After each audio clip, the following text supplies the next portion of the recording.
Le problème de la policière. On va faire une solution graphique aussi parce qu'elles sont vraiment plus courtes, surtout dans le petit espace que j'ai ici. Alors, on voit la policière en bleu ciel et la voiture en marine. La voiture a une vitesse constante. On le voit sur le graphique, la position en fonction du temps. Et la policière a une vitesse nulle pendant 5 secondes, puis accélère jusqu'à une vitesse maximale de 30 mètres par seconde. Après ça, elle continue à vitesse constante. Alors, on va tracer le graphique de la vitesse en fonction du temps. J'aime bien celui-là, je le trouve plus versatile. Temps, vitesse. Et ma voiture qui s'en va à vitesse constante de 20 mètres par seconde, elle fait ça. 20 mètres par seconde. Et la policière ne fait rien pendant 5 secondes. Ici, 5 secondes.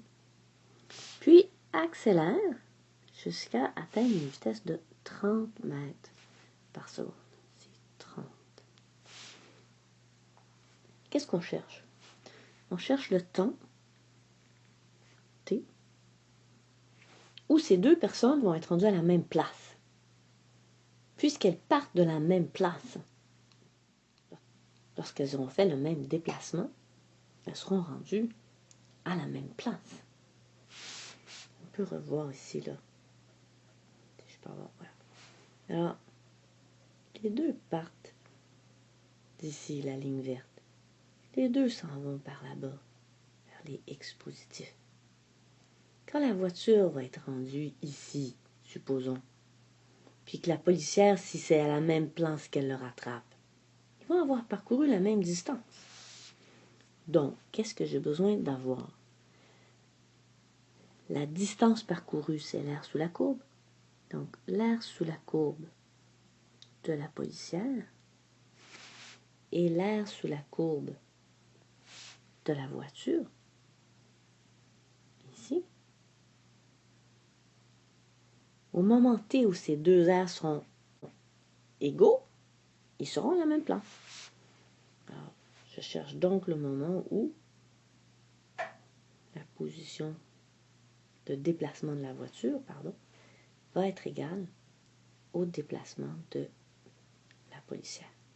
On va exprimer ces deux déplacements-là selon les aires sous la courbe. Alors, le marine, c'est le rectangle que j'ai ici, qui vaut quoi? Il vaut le T que je cherche, fois 20 mètres par seconde. Et ça doit être égal à quoi? L'air sous la courbe de mon trapèze ici. Voilà.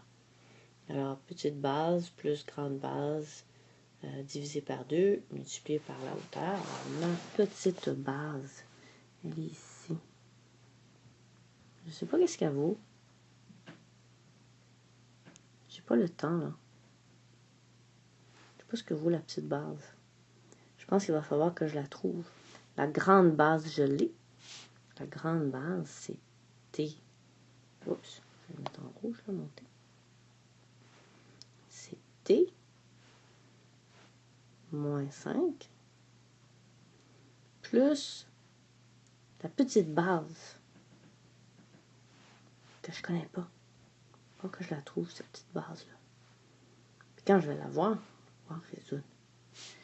Tout ça, ça va être divisé par 2. Puis ça va être multiplié par 30 mètres par seconde. Bon, ben, je reste avec mon problème de la petite base. Ça lui prend combien de temps à la policière pour accélérer à 30 mètres par seconde si elle part de 0? Puis elle a une accélération de 3,3 mètres par seconde carré. Ça, c'était donné. Alors, on va se faire une petite place en bas ici, là.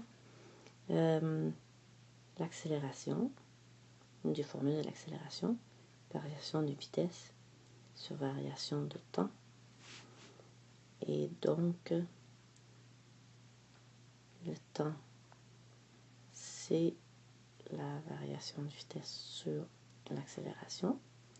Ma vitesse finale, 30 mètres par seconde, moins ma vitesse initiale qui est 0, sur l'accélération qui est 3,3 mètres par seconde carré. ça va me donner quoi comme temps? Ça donne 9 secondes.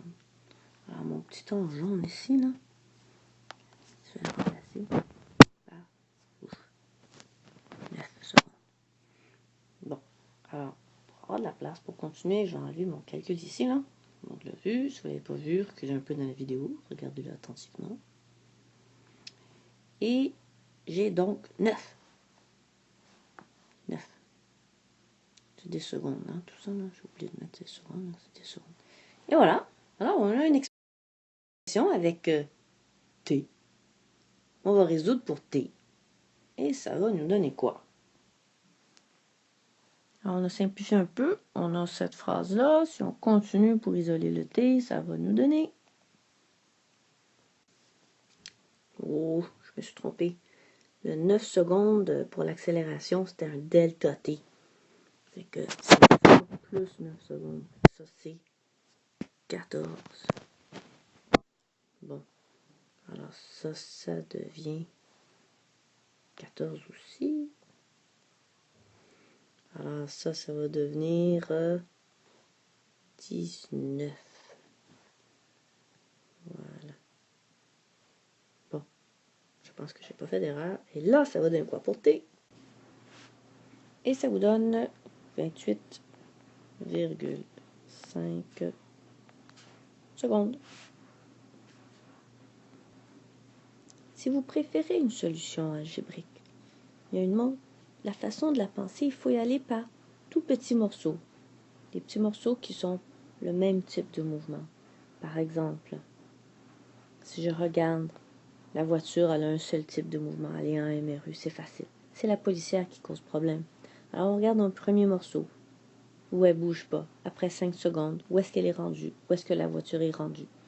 Ensuite, elle a un deuxième mouvement, MRUA. À la fin de son MRUA, où est-ce qu'elle est rendue? Où est-ce que la voiture est rendue? Puis on continue au moment où on a deux droites pour trouver le temps T.